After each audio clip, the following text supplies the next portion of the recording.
Good morning. This is DJ Hearn. I've got some really exciting news to share with you today.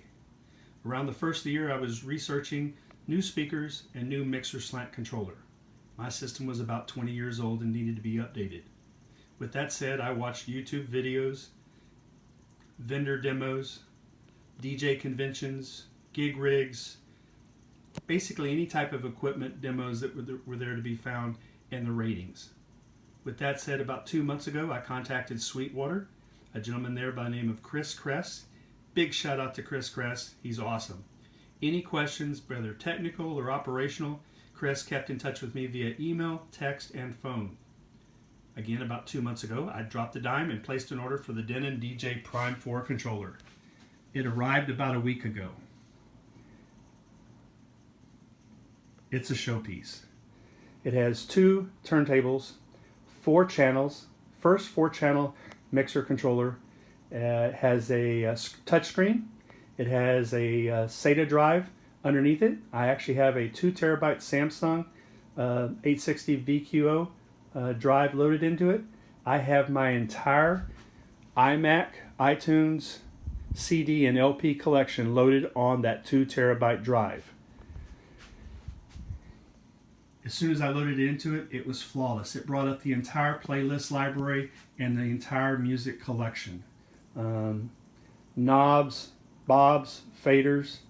It's a little overwhelming when you actually get your hands on it and start playing with it.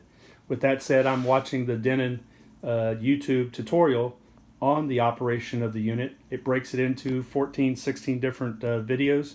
It's making it super simple to be able to operate the controller. If you can imagine it, this machine can do it.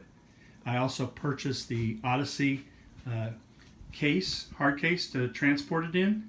It has a pull-out section in the front, so you've got access to the knobs and the headset, as well as a shelf. There is one thing I will say to Odyssey, and I'm sure they've seen it on all the other videos and so forth, and everybody's making a few modifications to the case. This is the only thing that was a concern with anybody that I've told about this product. The shelf is a solid shelf. You'll notice in the middle of mine where the screen is at, I've actually performed the same modification a lot of other people have done. I just took it to another level. I did about a 4-inch by 10.5-inch cutout. I trimmed out the cutout area. I took the existing shelf section that was cut out, I trimmed it and attached a piano hinge, and it's actually reattached up behind the screen, and I'll show you that here in just a second. So there you can see the screen and the shelf that's down below that pops back up into place.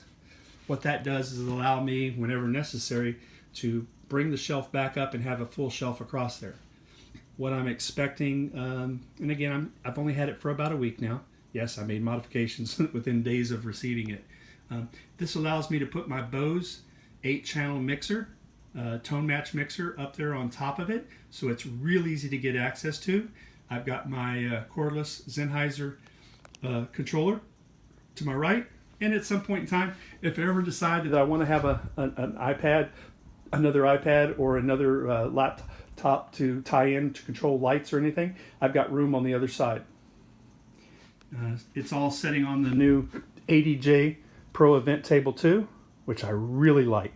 It's lightweight, very mobile, and very sturdy. I can set up there, not to mention the mixers up there on top. Well, enough for this video. Time to play.